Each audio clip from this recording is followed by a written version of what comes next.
T10 ప్రేక్షకులకు స్వాగతం. నీతి Aayog chairman ప్రకటించారు జీడిపి అంటే మన దేశ గ్రాస్ డొమెస్టిక్ ప్రొడక్షన్ అంటే దేశం మొత్తం మీద జరుగుతుంది 2025-26 ఆర్థిక సంవత్సరానికి $4.187 బిలియన్ జరుగుతుంది. గొప్ప అభివృద్ధి అని చెప్పారు. చాలా సంతోషం. అదే సందర్భంలో జపాన్ 2025-26 ఆర్థిక సంవత్సరానికి ఆ జపాన్ పాలసీ సంచలనంత ప్రభుత్వ సంచలనంత వాళ్ళ జీడిపి అభివృద్ధి $4.186 బిలియన్. అంటే మనమే మనం 4.187 కంటే 4.186 తక్కువే కదా బిలియన్ డాలర్స్ అంటే మనమే ఎక్కువ అభివృద్ధి సాధిస్తామని చెప్పేసి నీతి ఆయోగ్ చైర్మన్ గారు చెప్పారు. చాలా సంతోషం. అయితే 2026-27 ఆర్థిక సంవత్సరం వచ్చేటికి ఏంటి పరిస్థితి? ఇంకా బాగా అంటే $4.601 బిలియన్ అభివృద్ధి ఉంటుంది. జీడిపి అంత అభివృద్ధి సాధిస్తుంది భారతదేశం, ఇండియా అని చెప్పారు. చాలా ఆనందించాల్సిందే. జపాన్ యొక్క అంచనా ఏంటి? వాళ్ళ ప్రభుత్వ యొక్క అంచనా ఏంటి? 4.373. మనకంటే చాలా తక్కువ అభివృద్ధి వాళ్ళు అంచనా వేశారు. అంటే జపాన్ కంటే భారతదేశం జీడిపిలో వృద్ధి సాధిస్తుంది, జపాన్ మించిపోతున్నాం అని చెప్పేసి నీతి ఆయోగ్ చైర్మన్ ప్రకటించారు, మోడీ గారు ప్రకటించారు. తర్వాత భారతదేశంలో ఉన్న ఈ మొత్తం ప్రభుత్వ యంత్రాంగాన్ని కేంద్ర ప్రభుత్వ సంబంధించిన వ్యక్తులు సంస్థలు కూడా ప్రకటిస్తున్నాయి. చాలా సంతోషం. భారతదేశం జపాన్ మించిపోతుందంటే మనందరూ సంతోషించాలి. కానీ అభివృద్ధి అంటే ఏమిటి? లెక్కల్లోని అభివృద్ధి, వాస్తవంలో ఏం జరుగుతుంది? మనం అభివృద్ధి సాధించాల్సిందే. అదే సందర్భంలో అభివృద్ధి అంటే ఏమిటి? సరే, జపాన్ మించిపోతున్నాం 2025-26 జీడిపి వృద్ధిలో, ఇంకా 26-27 ఇంకా చాలా ఎక్కువ అభివృద్ధి, మరింత ఎక్కువ అభివృద్ధి సాధిస్తున్నాం జపాన్ మించి. కానీ ఈ దేశంలో నిరుద్యోగం మాట ఏంటి, ఆకలి మాట ఏంటి, అక్షరాస్యత ఏంటి, విద్యావకాశాలు ఏంటి, వైద్యం ఏంటి, లేకుంటే ప్రజలు సంతోషంగా ఉన్నారు, అసలు ఉద్యోగ ఉపాధి అవకాశాలు ఏంటి, వీటిలో అభివృద్ధి ఉందా? వీటిలో భారతదేశ స్థాయి ఏంటి, జపాన్ స్థాయి ఏంటి? ఒక్కసారి మరి చర్చండి. నేను చెప్పే ఫిగర్స్ ని మీరు ఇంటర్నెట్ లో కొట్టుకుంటే మీకు క్లియర్ కనపడతాయి. ఎన్ని అంతర్జాతీయ సంస్థలు సర్వే చేసి ప్రకటించిన లెక్కలు, వీటిని మీరు నెట్ లో కొట్టుకోవచ్చు. ఉదాహరణకి ఆకలి, దారిద్ర్యం, hunger index, global hunger index లో 125 దేశాలు అంటే 2024 లెక్కల ప్రకారం హంగర్ ఇండెక్స్ లో భారతదేశం 125 దేశాల్లో 107 స్థానంలో ఉంది. అంటే ఇంత తీవ్రమైన ఆకలి, దారిద్ర్యం ఉంది భారతదేశం. కానీ జపాన్ ఏ స్థాయిలో ఉంది? 107 దేశాల్లో అది 36వ స్టేజ్లో ఉంది. అంటే అక్కడ ఆకలి, దారిద్ర్యం మనతో పోల్చుకుంటే, అంటే జపాన్ తో పోల్చుకుంటే మన దేశంలో ఆకలి, దారిద్ర్యం 3 రెట్లు ఎక్కువ ఉంది. 3 times. 107 36 అంటే 90 ప్లస్ 3 18 108. అంటే మనం 107 స్థానంలో ఉన్నాం, జపాన్ 36 స్థానంలో ఉంది. అంటే 3 రెట్లలో మన దేశంలో ఆకలి, దరిద్రం ఎక్కువగా ఉంది. దీన్ని మనం అర్థం చేసుకోవాలి. అదే సందర్భంలో ఆరోగ్యం గారికి వస్తే, అంటే ప్రజల యొక్క ఆరోగ్య అవకాశాలు, వైద్య అవకాశాలు, వైద్యం పొందే పరిస్థితి, వాళ్ళ ఆరోగ్య పరిస్థితి చూస్తుంటే 143 దేశాలు 126వ స్థానంలో ఉన్నాం మనం. అదే ఇక్కడ ఉంది 26వ స్థానంలో ఉంది. ప్రజలకు ఆరోగ్యాన్ని అందించడంలో, వైద్య సౌకర్యం అందించడంలో మనం 143 దేశాల్లో 126వ స్థానంలో ఉంటే జపాన్ 26వ స్థానంలో ఉంది. అంటే ఎంత ఉన్నాం అసలు? జపాన్ తో పోల్చుకుంటే 5 రెట్లు మనం కింద ఉన్నాం, 5 రెట్లకు ఉన్నాం.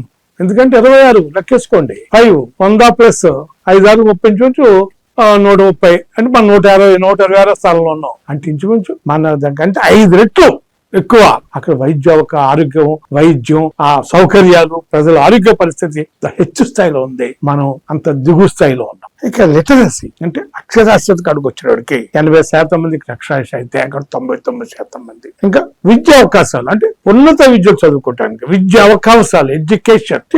అక్షరాస్యత అంటే రాయటం వస్తే దాన్ని అక్షరాస్యతగా గుర్తిస్తారు. ఇక మన దగ్గర అయితే సంతకం పెడితే చాలా అక్షరాస్యతగా గుర్తించేస్తున్నారు. అక్షరాస్యత ఏంటి? చదవటం, రాయటం వస్తే అక్షరాస్యత. కానీ ఇక్కడ సంతకం పెడితే చాలు మనం అక్షరాస్యతగా గుర్తిస్తున్నాం. కానీ అక్కడ అంటే విద్యావకాశాలు అంటే నువ్వు ఏం చదువుకుంటావు, నువ్వు డిగ్రీ చేస్తావా, పీజీ చేస్తావా, డిప్లొమా చేస్తావా, టెక్నికల్కి వెళ్తావా, మెడిసిన్కి వెళ్తావా, లాకి వెళ్తావా, నువ్వు ఏం చేస్తావు? అలా విద్యావకాశాలు ఎలాగుంటాయి అంటే ఇక్కడ 141 దేశాలు మనం 92 స్థానంలో ఉన్నాం. 92 అది అక్కడ 7వ స్థానంలో. అంటే విద్యావకాశాలు అంత ఉన్నత స్థాయిలో అక్కడ ఉన్నాయి విద్యావకాశం. ఇక్కడ ఎంత దిగు స్థాయిలో అసలు పోలుకొంత 92 అక్కడ 7 ఎక్కడ మనం లెక్క కూడా పెట్టలేము అసలు. 7వ పైనుంచి 7వ స్థానంలో అంత ఉన్నత విద్యావకాశం అక్కడ ఉంటే మనం 92వ స్థానంలో ఉన్నాం. అంటే అసలు విద్యావకాశాలు మనం ఏ స్థాయిలో ఉన్నాయో అర్థం చేసుకోండి.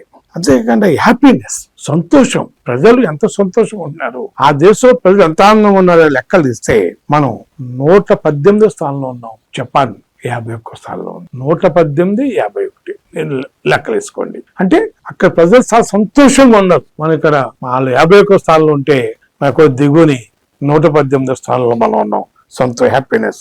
ఇక హౌసింగ్ ఇంకా చెప్పక్కర్లేదు, లెక్కలు కూడా లెక్కలేదు. మనం ఈ దేశం ఎక్కడ చూసినా కూడా గుడిసెలు లేకపోతే డిజిటల్ బ్యానర్స్ ని అలా కర్ర ముక్కలతో కప్పుకుని బతికేది, లేకపోతే ఫుట్పాత్ల మీద, ప్లాట్ఫార్మ్ల మీద, బస్ స్టాండ్ల మీద, చెట్ల కింద, పొట్ల కింద, షాపులు షట్టర్ల పక్కనే మూసేసిన తర్వాత ఆ షాపులు అరుగుల మీద అంతమంది పోతున్నారు ఈ దేశంలో మనకు తెలుసు. ఎందుకంటే నేను ఒకటే ఉదాహరణ, ఎక్కువ చెప్పక్కర్లా. నమస్తే ట్రంప్ గుజరాత్ వచ్చినప్పుడు పేదలు గుడిసెలు కనుకోకూడదని గోళ్ళ కట్టారు ఆ ఏరియాకి. అంతకే మనం చూసి ఈ రోజు నెట్లో చూస్తే కనపడుతుంది గోళ్ళు ఎలా కట్టారు. కానీ ఇక్కడ గృహవసతి అనేది ప్రపంచంలోనే అత్యుత్త స్థాయిలో ఉందట. అక్కడ గృహవసతి ప్రజలకి, ఆ దేశ ప్రజలకి ప్రపంచంలో ఏ దేశంలో అయినంత స్థాయిలో ఆ ప్రజలకి గృహవసతి కల్పిస్తుంది జపాన్ ప్రభుత్వం. ఇక్కడ సగటు వయస్సు అంటే జీవిత కాలం, లైఫ్ స్పాన్ 60 సంవత్సరాలు అయితే అక్కడ లైఫ్ స్పాన్ 85 years. ఇక్కడ జీడిపిలో ఆరోగ్యానికి 2.1% ఖర్చు పెడుతుంటే అక్కడ 10.9 ఖర్చు పెడుతున్నారు. అంటే ఇప్పుడు పాకిస్తాన్ లో ప్రజలు సుఖంగా ఉన్నారా? అంటే మనకంటే తక్కువ జీడిపి అభివృద్ధిని అంచనా వేసిన 2025, 2027 కాబట్టి కూడా అభివృద్ధి జీడిపి గ్రాస్ డొమెస్టిక్ ప్రొడక్షన్ అంచనా మన దేశానికి తక్కువగా ఉన్న అంచనా వేసిన అక్కడ జపాన్ లో ప్రజలు మనకంటే దారిద్ర్యం, చదువు, ఆరోగ్యం, హ్యాపీనెస్, గృహవసతి, విద్య, వైద్యం అన్నట్లోనూ మనకంటే చాలా అత్యున్నత స్థాయిలో ఉన్నారు. చెప్పాలంటే అస్థిమస్కాంతరం తప్ప తేడా ఉంది. మరి అభివృద్ధి మనకంటే తక్కువ జీడిపి అభివృద్ధి అంచనా వేసిన దేశంలో మనకంటే సౌకర్యం తక్కువ ఉండాలి కదా. మరి మన దేశంలో జీడిపి అభివృద్ధి చాలా ఎక్కువ జరుగుతుంది, మంచిగా జపాన్ మించిపోతున్నాం అంటే ప్రజల యొక్క సౌకర్యాలు, ప్రజల యొక్క జీవన ప్రమాణాలు కూడా జపాన్ ప్రజలు మించిపోవాలి కదా. కానీ ఇక్కడ లేదే, చాలా తేడా ఉంది. ఏంటి తేడా? భారతదేశంలో ఉత్పత్తి ఏం జరుగుతుంది? సంపద సృష్టి ఎవరు చేస్తున్నారు? ఏ దేశంలో అయినా ఎక్కడ ప్రపంచంలో ఎక్కడైనా సరే సంపద సృష్టించేది ఆ దేశ ప్రజలు, శ్రామికులు, కార్మికులు, వ్యవసాయదారులు, సర్వీస్ సెక్టర్ లో పనిచేసే వాళ్ళు, మొత్తం వీళ్ళందరూ కలిపి ఈ భారతదేశం కావచ్చు, ఏ దేశం కావచ్చు, ఆ దేశంలో సంపద సృష్టిస్తారు. దానివల్ల జీడిపి అభివృద్ధి చెందుతుంది. కానీ సృష్టించబడ్డ సంపద ప్రజలకి వివిధ సౌకర్య రూపంలో కావచ్చు, రకరకాల రూపంలో ప్రజలకి ఆ సంపద యొక్క ఫలితాలు ప్రజలకు అందుతున్నాయా అంటే జపాన్ అందుతున్నాయి, భారతదేశం అందట్లా. ఎందుకంటే నేను చెప్పక్కర్లా, ఈ దేశంలో కేవలం 10% మంది కుబేరుల దగ్గర ఈ దేశ సంపదలో అత్యధిక శాతం పోగపడి ఉంది. అంటే అంబానీలు, ఆదానీలు, టాటాలు, బిర్లాలు, ఇంకా చాలా మంది కొత్త చాలా మంది వస్తారు సంపన్నులు. ఈ సంపన్నుల యొక్క వాళ్ళ చేతిలో ఉంది సంపద అంతా అక్కడ పొగడిపోతుంది. కానీ భారతదేశ సంపద లేదా సంపద యొక్క అభివృద్ధి యొక్క ఫలాలు కిందకి సామాన్య ప్రజలకి, అంటే సంపద సృష్టించేది ప్రజలు, కానీ ఆ సంపద సృష్టి యొక్క ఫలాలు, సంపద యొక్క సృష్టి అభివృద్ధి యొక్క ఫలాలు ఈ ప్రజలకు అందట్లా. జపాన్ లో సంపద సృష్టించేది ప్రజలు, ఆ సంపద యొక్క ఫలాలు చాలా మేరకు వాళ్ళు అక్కడ ప్రజలు సౌకర్యవంతమైన జీవితం గడిపేలాగా అక్కడ సంపద ఫలాలు అందుపడతాయి, సంపద పంచబడుతుంది. భారతదేశంలో అటువంటి పరిస్థితి అంటే ఎలా ఉంటుందంటే ఇక్కడ మనం జీడిపిలు కానీ ఆ జీడిపిని బట్టి తలసరాదులు లెక్కడేస్తారు. వేల డాలర్లు, వందలు చాలా లెక్కలు పెట్టేస్తారు తలసరాదు ఇంత ఉందని. ఈ తలసరాదు లెక్కలు అసలు ఎంత మోడీ అనేది దాన్ని నిజంగా చెప్పాలంటే. ఎందుకనంటే తలసరి ఆదాయం ఇప్పుడు ఎంతో $2,180 చెప్తున్నారు అందరికి పనిచేసి. అంటే జీడిపి ఎంత ఉంది అదంతా తలకందరూ పనిచేస్తారు, లెక్కల్లో పంచుతారు, కాగితాల మీద పంచుతారు. ఈ దేశ జీడిపి ఎంత, బయట దేశ జనాభా, మనిషికి సంవత్సర ఆదాయం లెక్కల్లో పనిచేస్తారు. అందులో ఏ తేడా లేదు, లెక్కగా పంచుతారు.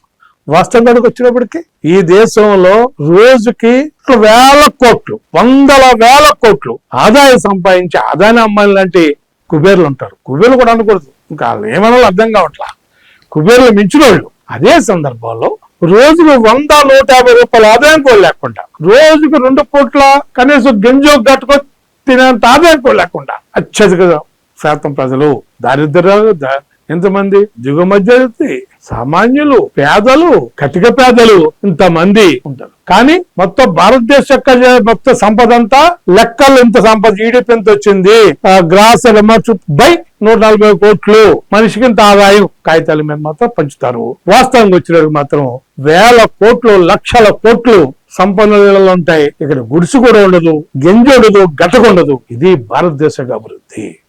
దేశం యొక్క అభివృద్ధి అంటే ఆ దేశంలో ఉన్న ప్రజలందరూ సౌఖ్యంగా ఉండాలా, వాడికి తిండి కావాలా, బట్ట కావాలా, ఇల్లు కావాలా, విద్య కావాలా, వైద్యం కావాలా, అర్హతలు బట్టి చేసేది పని కావాలా, ఇవన్నీ సమకూరినప్పుడే ఆ దేశం అభివృద్ధి చెందినట్టు ఆ దేశం ప్రజలు ఆనందంగా ఉంటారు. అప్పుడే దేశ అభివృద్ధి. అంతేగాని కాగితం మీద లెక్కల్లో ఈ దేశ అభివృద్ధి పనిచేసి చివరి కాలం కూడికి గింజికి గతుక లేకుండా చేయటం అనేది అది వాస్తవాభివృద్ధి కాదు అని చెప్తూ, అసలు జీడిపిలు, తలసరి ఆదాయాల యొక్క ఈ దీంట్లో వాస్తవాలను అర్థం చేసుకుని కరెక్ట్ గా ఏంటి అసలు ఈ జీడిపిలో మోసం ఏంటి, ఈ పెట్టుబడులు దోచిపెట్టకి లెక్కలు ఎట్లా చేస్తున్నారు ఏంటి అనేది కాగితం మీద సంపద పంపకం కాదు. వాస్తవంగా ఈ అభివృద్ధి యొక్క ఫలాలు సంపద ఎవరైతే సంపద సృష్టిస్తున్నారో ఆ ప్రజలకి చెందాలని చెప్పేసి ఆ విధంగా ప్రజలు ఆలోచించాలని చెప్పి కోరుకుంటూ